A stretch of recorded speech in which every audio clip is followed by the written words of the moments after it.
nothing but the truth. Why PM spoke about it is because the Prime Minister and entire BJP wants to speak against appeasement.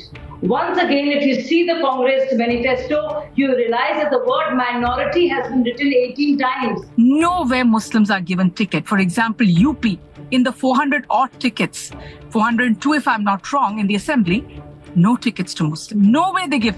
Why have Indian Muslims and their voting preferences come to the forefront in election 2024? Why are the two major parties, the BJP and the Congress, engaged in a war of harsh words over policies towards Muslims? How much impact will the Muslim vote have on the outcome of the general election? Hello, I'm Raj Chengappa from India Today and your host for Nothing But the Truth. In this episode, we will answer the big questions being raised on the Muslim factor, as we are calling it, why it has become center stage in election 2024, and its impact on the outcome.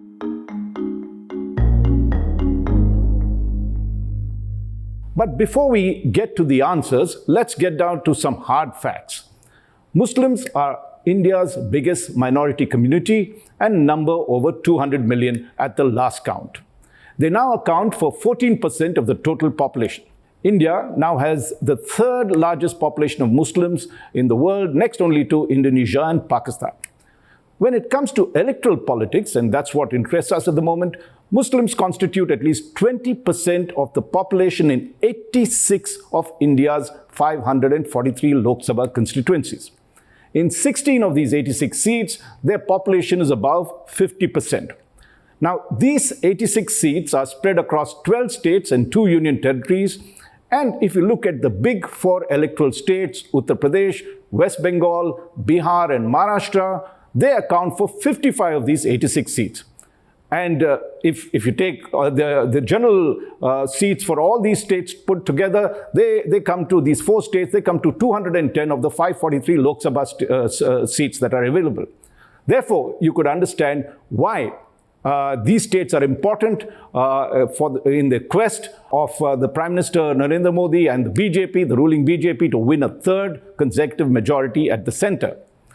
Now, before we get to the debate, let me give you another piece of statistic when it comes to Muslim representation in Parliament.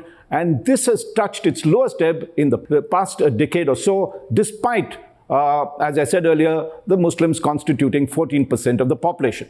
Now, in 2014, there were just 22 Muslims elected to the Lok Sabha. That is about 4.23% of the total. And in 2019, the tally improved to 28 Muslims, but that also just represented 4.97%. If you look what was the highest representation that Muslims got in Parliament, this was only in 1980 when they had 49 members of Parliament, and that has declined steadily since then.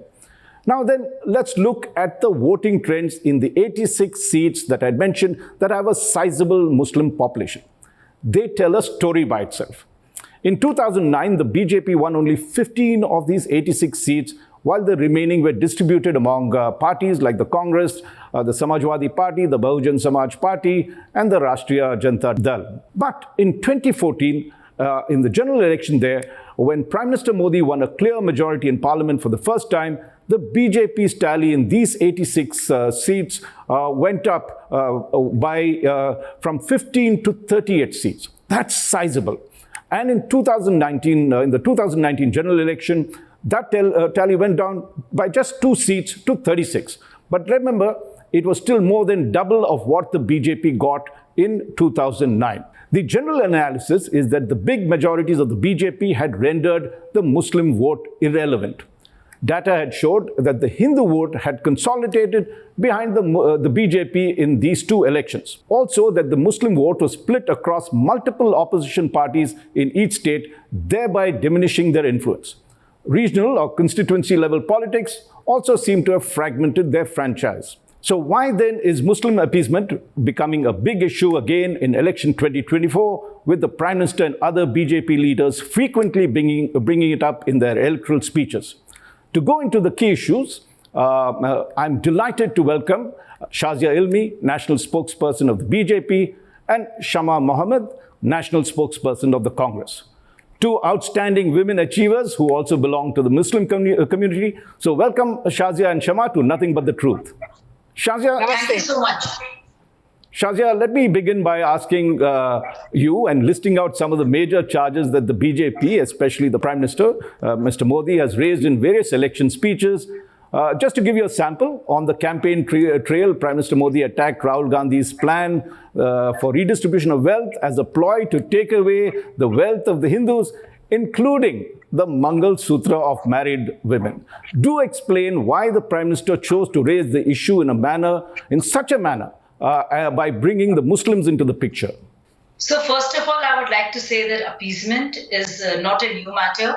It has been there and it has been the mainstay of the politics of Congress party. Let's start from Jawaharlal Nehru, how the Hindu bill was codified and the 3 laws became legislation, and how UCC was kept on the back burner as part of the directive principles. But the idea of codifying Muslim law, which would have benefited Muslim women, was kept away. Nehru himself gave an interview to BBC and said that, oh, I can't do that, I can't touch that because Pakistan will go tom-tomming about the fact. Let's go ahead and look at Indira Gandhi. And Indira Gandhi was the one responsible for surreptitiously bringing in the word socialist and secular, knowing very well that secular word could have been used by the Constituent Assembly and not. Let's go further and look at Rajiv Gandhi, of course. Rajiv Gandhi actually overturned the Supreme Court verdict on Shah Bano case. And that actually was the highest point of appeasement. There was total succumbing to the clerics, to mullah-dom, so to speak. And if you look at Manmohan Singh, he talks about bringing all the resources to Muslims because they have the first right. Now they say all this and use Muslims as vote banks, but if you look at the socio-economic indices of Muslims during the rule and reign of Congress parties and so-called 4 secular parties, you realize that Muslims have been very badly off. Which just goes on to show that Muslims have only been used as vote banks. They've deliberately been kept away from progress, from education, from employment and employability opportunities, from sanitation, from microcredit facilities, only because they should remain political slaves of Congress party. So I would charge these parties with the worst kind of communalism and the worst kind of anti-Muslim conduct and behavior and governance. Shazia, but why at this particular juncture in election 2024, you've talked of Muslim appeasement in the past and the BJP has won its electoral majorities on some of that basis. Why raise it at this time? Why use the word Mangal Sutra? What is the reason then and the provocation for it?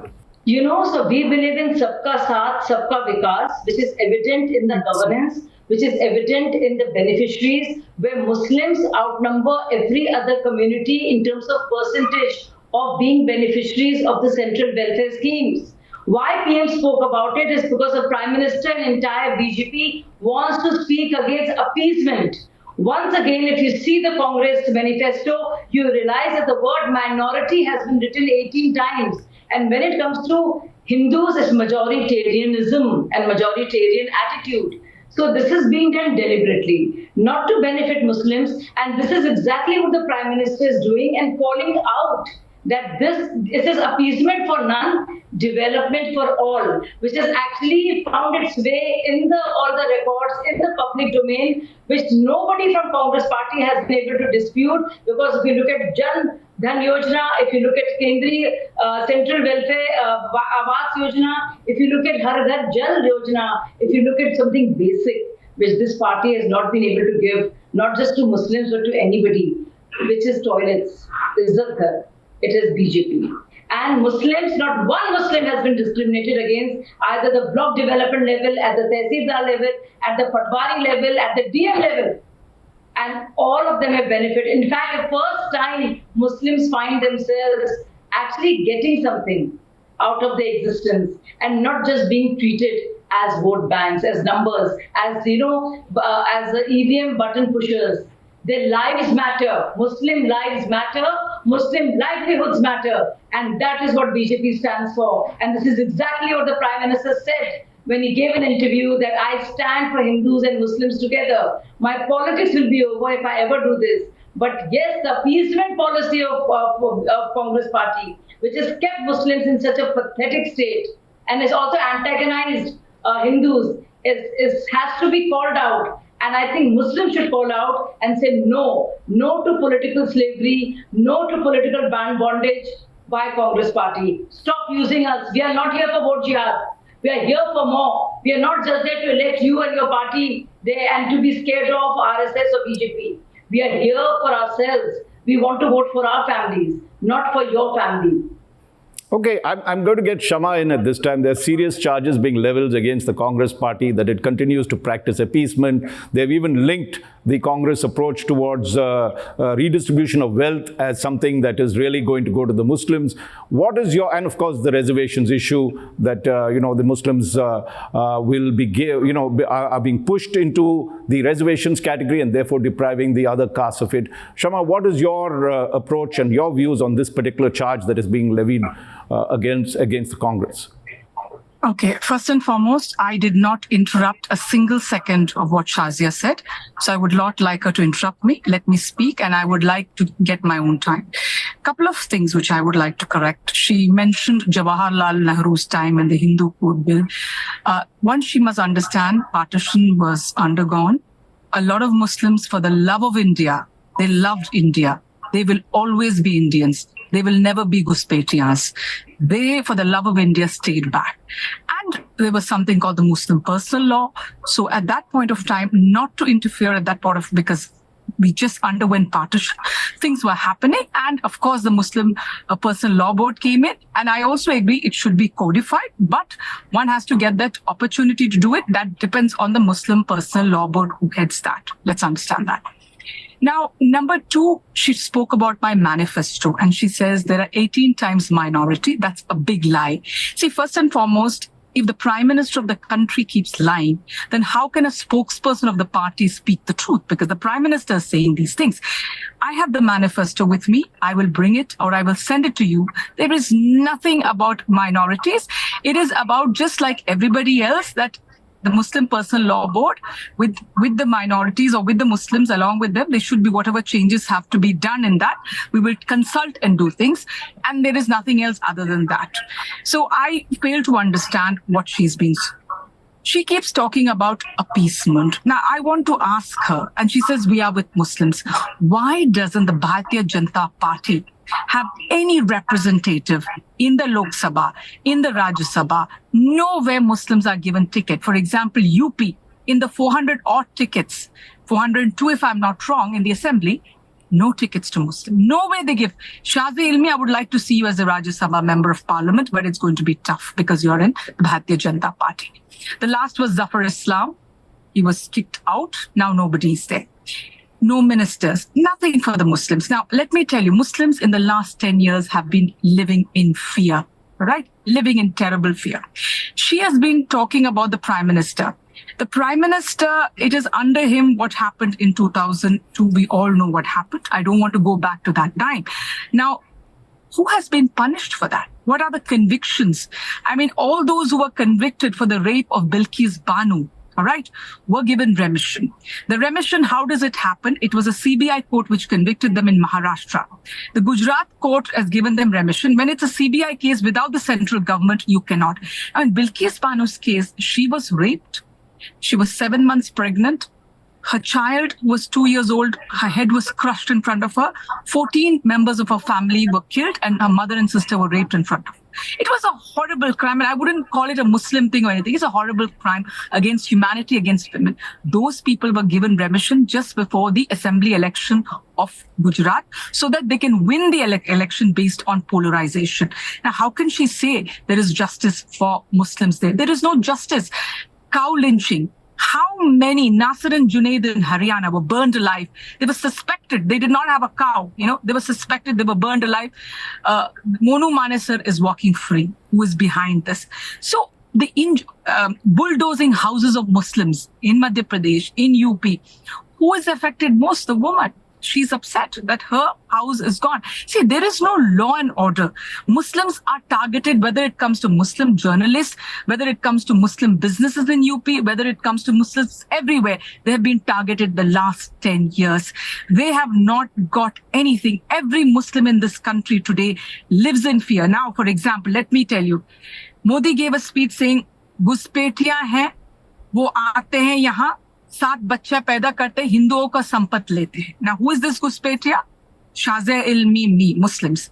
Then he says, gives an interview to Rubina Liaquat saying, सार्वजनिक जीवन में कैसे मैं ऐसे भेदभाव करेंगे? How can I make this differentiation? It is, I'm in public life, I will not do. Yesterday in Maharashtra, the Congress has given during their time in their budget 15% to Muslims. I mean, which budget is that? They have only one budget. You know it. You have been a journalist.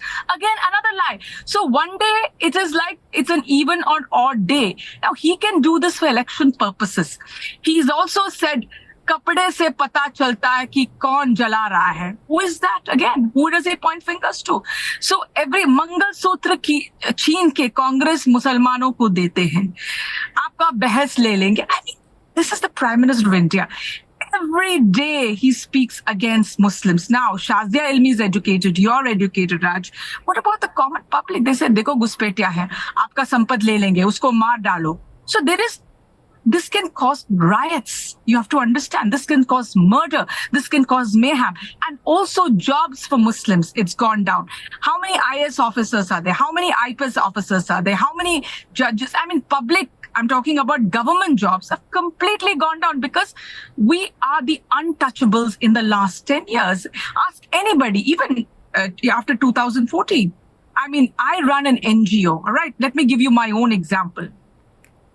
Because of a certain reason, certain companies are not ready to give me. One, of course, I'm from the opposition party. They fear giving me CSR. The other reason is I'm a Muslim. Again, they fear my surname. Oh, no. So there is a mahal, I could say, of discontent and severe discrimination against the Muslims. So she cannot point fingers because during the Congress's time, let me make it very clear, Manmohan Singh Ji's speech is again for all OBCs, SC, STs. That is what he meant basically. And that is why my leader Rahul Gandhi is talking about reservations. He's talking about a caste census because we have more than 70% of countries made up of SC, ST, minority, OBC. We need to know who they are. And the Prime Minister himself says that I am with them, but he's against a caste census because 3/4 of his ministries of everything are high caste people. Whereas in ours, during our time, everybody had an opportunity. You know that the Forest Act, we have gotten the Forest Rights Act. Then land acquisition, which Mr. Modi wanted to bring in. We said no, and he couldn't bring it in. So we understand what the Adivasis are going through, what the Dalits are going through, what the OBCs are going through. And of course, the Muslims are part of the whole thing, or the minorities, which include not just the Muslims, the Christians, Sikhs, Jains, everybody. We don't tell ki uske ghar mat jao. Another thing Mr. Modi said, once the Congress comes in, you cannot say Hanuman Chalisa. Don't vote for the Congress party because they haven't gone for the Pran Pratishtha ceremony. I mean, you're a Hindu, Raj.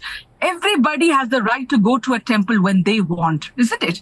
We need to separate the like how in Europe you separate the state from the church. You have to separate religion from governance. The religion is your personal choice. What Raj does at home, he must be praying. I pray 5 times. Nobody knows it. I don't wear a hijab, whatever. But I fast, I pray, I do whatever a Muslim has to do. But my thing is that Shama, you made your point, and I've allowed you to have it now. Shazia, let me get to Shazia. And Shazia, I know you'd like to answer some of these things, but I also like to point out what Shama had said, that when it comes to, selecting candidates for the Lok Sabha or for the Rajya Sabha, Muslim representation has been low, and if you see even this time in 2024, there's only one Muslim candidate, I'm told. In 2019, there were only 6. Why has the BJP not given that kind of, if it is saying Sabka Saath, Sabka Vikas, there should be also somewhat equal representation given to the Muslims so that they can also come to, to enjoy power and exercise that power. So, Raji, first of all, I'd like to tell you that Muslims who even joined the party are treated so badly, and the way they are trolled and villainized is something everybody knows. You just have to go to my timeline to know what I go through. And then they expect more Muslims to join BJP because they keep using the fear factor for Muslims that if if BJP comes to power, they will finish you off and we are there to protect you. Secondly, there is no separate electorate in our country. Every Hindu, Muslim, Sikh, or whoever is an MP or MLA is supposed to make laws and protect them for all. This is a decision taken by the Constituent Assembly. So, and for me, it is more important that Muslim girls drop out less. So there's an increase, there's a dropout rate of Muslim girls which is increased by 20%. I'd much rather have, of course, I would like to have more Muslim MPs, Hindu MPs, all diversity, but I'd much rather have Muslims getting houses, Muslims being elevated out of poverty, Muslims actually having more access to education, more scholarship, all that has been done by BJP. Winnability is a big factor. And explain one thing, Samajwadi talks about only about Muslims, Congress talks about Muslims. Out of 62 candidates of Samajwadi Party, only 4 are Muslims. That also in those seats where there's the least chance of winning. In all the Muslim-dominated seats, it is Akhilesh Yadav and his family. It is Rahul Gandhi and their family members.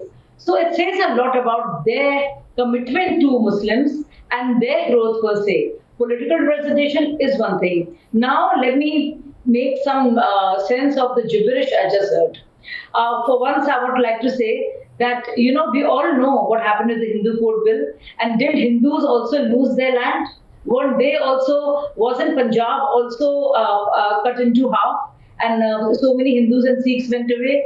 So that point of time, why could Muslim personal law be codified? And as for talking about the use of minority in the Nyaya Patra, let me tell her that they have actually used in Nyaya Patra, if you were to use your own manifesto or learn something from it or read it thoroughly, they've talked about the personal law being used. Are we going to believe that just like they overturned the Shahbano verdict, will they again bring in and do away with the law that prevents and bans triple talaq, which is the most unceremonious way to look at and treat women? Aren't Muslim women also Muslims? Is my question. And very important, I'm so glad you're doing this debate.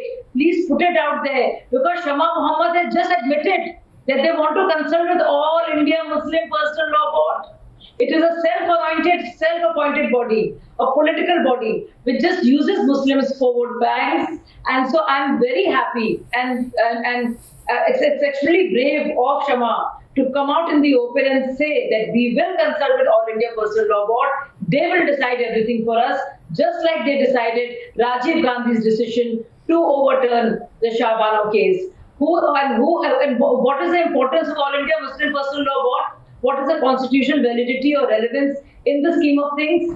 We're talking about rule of law and order. They talk about playing with the constitution. Look how they're playing with the constitution, saying that All India Muslim Law Board will decide what will be done for minorities, Hindus and Muslims. Muslim women will be denied everything. I think it's a matter of great shame. I stand for reform within the community. There are some other lies that have been made, but they're smaller. They're not big rumors like have been uttered. You can resort to talking about a few cases. In Bilkis Bano case, the rapist went to jail for 14 years. They came out, yes, there was amnesty, and then they went back again. They're already back there. But tell me how many rape victims there are. Look at the Junaid case she mentioned. She doesn't even know that the Junaid case she's talking about, actually the law and order was controlled by the Ashok Gehlot government. And they let the people off knowing very well that there was a testimony. And because she doesn't even know that law and order is a state subject also. And then a clerk, when it happened, it was Akhilesh Yadav at the head of affairs. When Junaid happened, it was Ashok Gehlot at the head of affairs. So something should be made very, very clear. And also, thirdly and most importantly, Rajya Sabha members are not kicked out. Nobody can kick them out. And if you really wanted to care for Muslims, please don't use them for vote jihad. Tell them to go ahead, vote for whoever they want, but study. Go ahead. Quran talks about Ikra. Study. war karna. Don't say pehle hijab, phir kitab.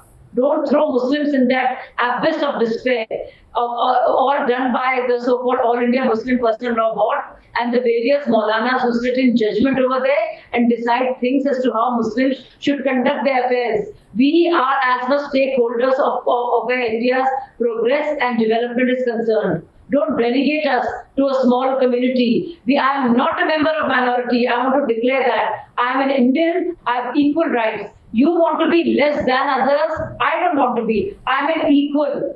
This time, minority, minority, minority, minority, minority. How much will you use this? Why do you want to perpetuate minoritism? Why do you want to psychologically affect every Muslim, every Indian who's a Muslim, and say, no, you minority, you minority? Yes, we all know who we are. And I'm not part of the minority. Every Muslim, every Hindu, every Sikh, every Parsi, every Jain, every Buddhist is an equal member of the society. Remember that. Do not use minorityism as a political tool all the time. It is not going to work. Muslims have seen through what you people have done and how they've been kept. Look at the socio-economic indices. Look at the number of houses. Look at how they live. Look at all the scholarships that have been given to Muslims. Look at the minority budget as to how it's gone up. Look at the Hunar Yojana. Look at skill development, where Muslims outnumber Hindus in terms of percentage, knowing very well that that's what they need. They don't need lessons on jihad. They need Taaleem and Rozgar. That's important. And that's what Modi government is doing, because Modi ji says, Quran in one hand, and computer in the other. Yeah, Shama, she's raised various, yes. Just also, I'd like you to come in on 2 points that she had raised. There were many she had raised, and you can answer them.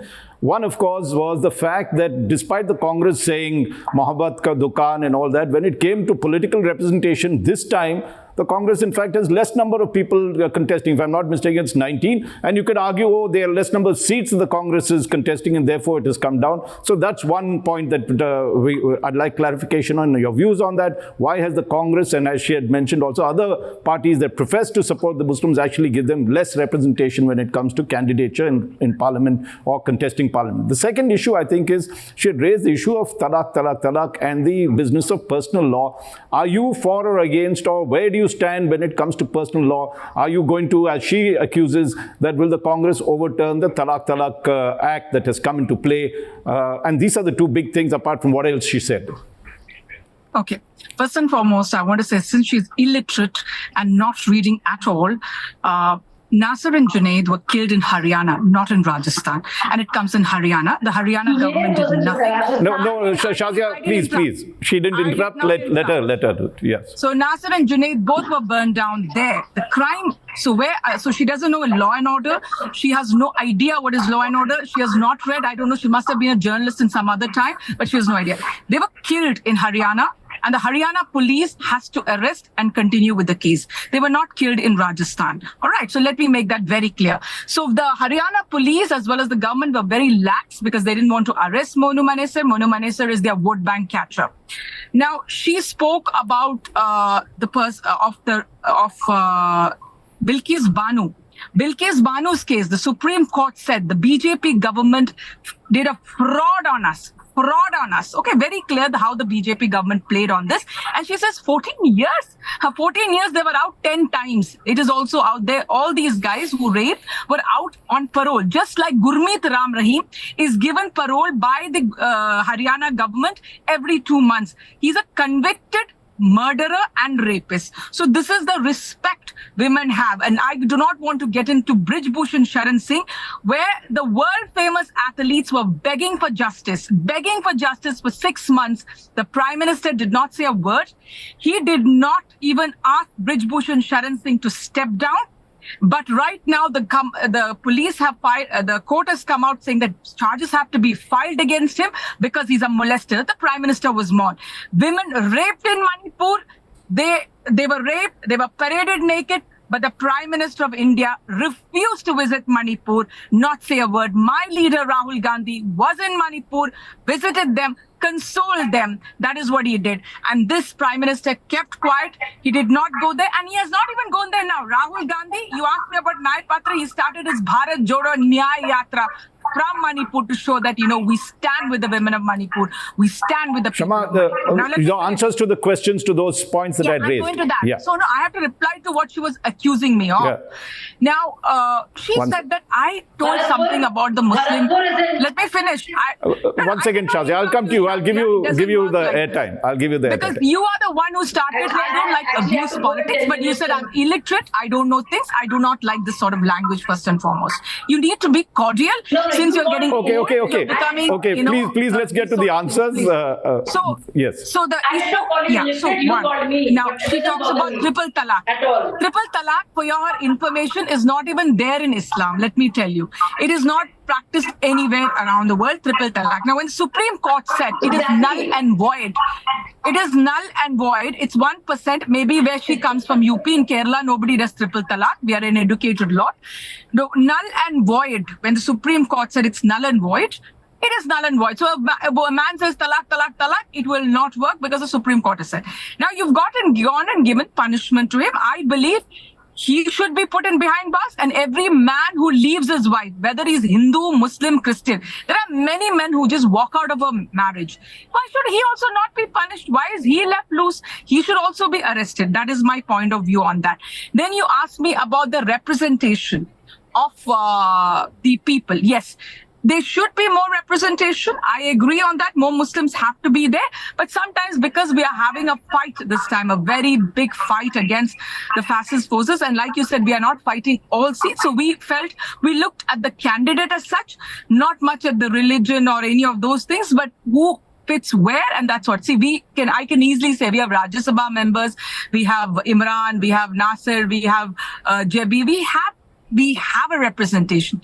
She sits on a place where they refuse to even acknowledge her after being in party they've given Rajya Sabha to many of them who have come with her through when she came in. There are most of the spokespersons have got Rajya Sabha, Sudhanshu Trivedi, GVL. I can go on with names who have got the Rajya Sabha.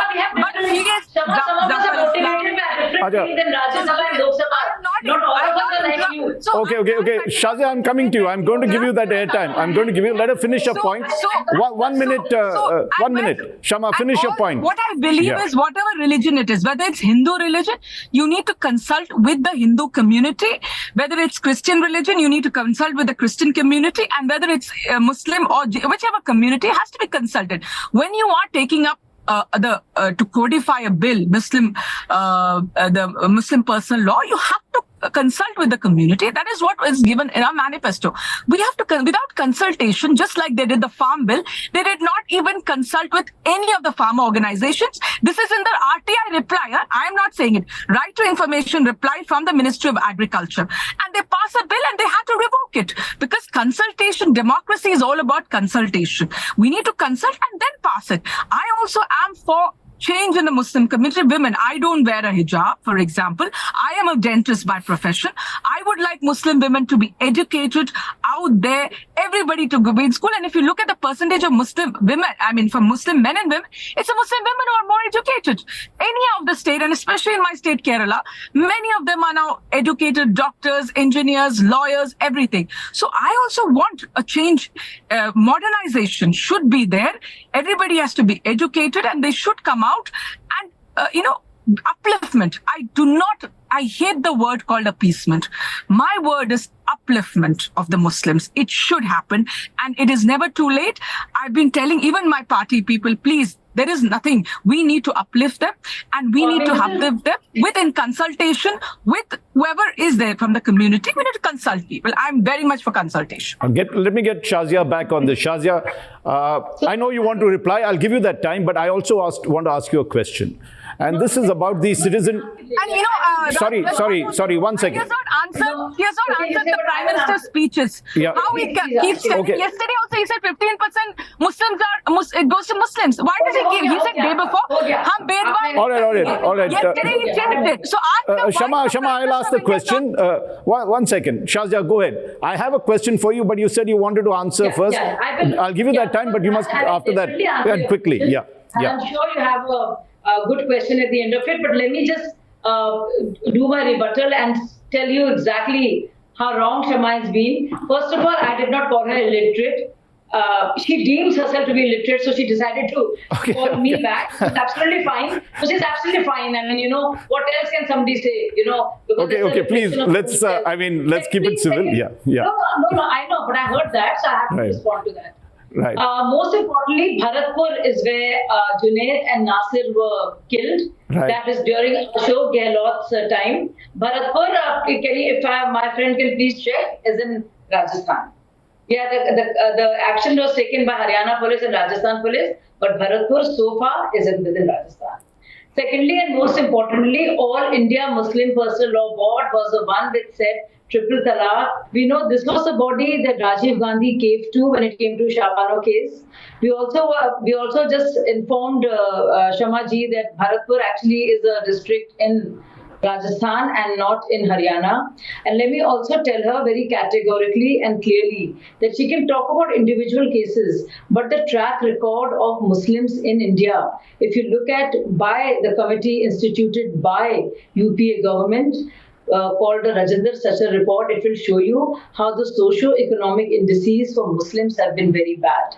I want to tell the Muslim spokesperson here, the Congress spokesperson is also Muslim, just like I am an Indian Muslim woman and a spokesperson of Bharatiya Janata Party, and I speak as a Muslim that do not take my community for a ride.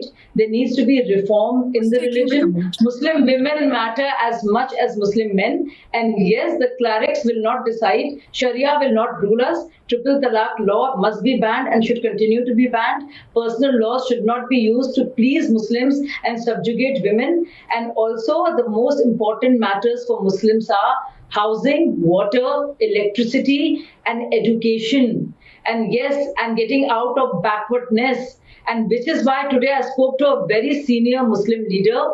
He's like a imam of imams, and he said quietly, he said, I can never say this, obviously, but I said, what you all are doing for Muslims for the first time, are you putting them on the strike track? Instead of getting into victimhood, persecution, hum Muslimano ka kya ho raha hai? For the first time, they're looking at New India, which is more opportunities, which is more employment, which is more education, and getting mainstreamed. Do not other them anymore, just because their vote bank needs it. They are very much a part of the mainstream. Let them be there, and let us look at ourselves as Indians. Yes, we are Muslims, Hindus, but that is a secondary identity. For Indian Constitution, for Indian government, we are Indians first. Our social contract is the Constitution. That is what keeps us safe, and not a Congress party or Samajwadi party. All right, Shama, you want to comment to this, or should I ask her? I agree with her. I agree with her on all those things about Muslim women, because I will not disagree based on party on that, because I do feel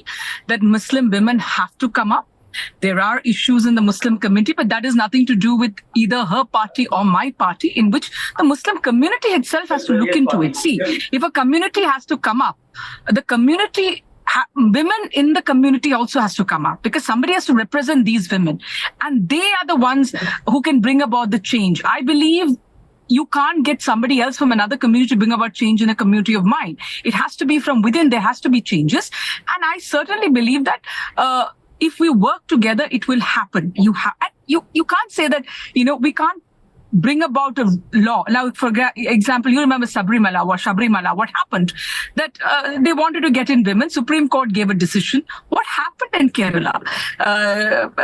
Pinarayi Vijayan said they have to allow women, but the Hindu priests, many Hindu saints were all against it. And finally, no women are going to Sabrimala here. So certain things of religious matters have to be decided in a very different manner, because it's a very sensitive issue. Shama and Shazia, sorry, I have to end this. We've run out of time. But thank you so much for your insightful views and comments. I'm sure there are a lot of other questions we have to ask. We'll do that at another time. But thank you, Shama, again, and Shazia for this. Thank you, Raj. For more details, you can read the in-depth cover story in India Today magazine done by our executive editor, Kaushik Deka. He examines the entire political landscape related to Muslims amidst this ongoing general election. Let me just say that India's democracy is defined as much as how it protects the rights of minorities and enhances their living condition as it does for the majority. Thank you for listening to this episode of Nothing But the Truth. I look forward to having you with me next week. Nothing but the truth.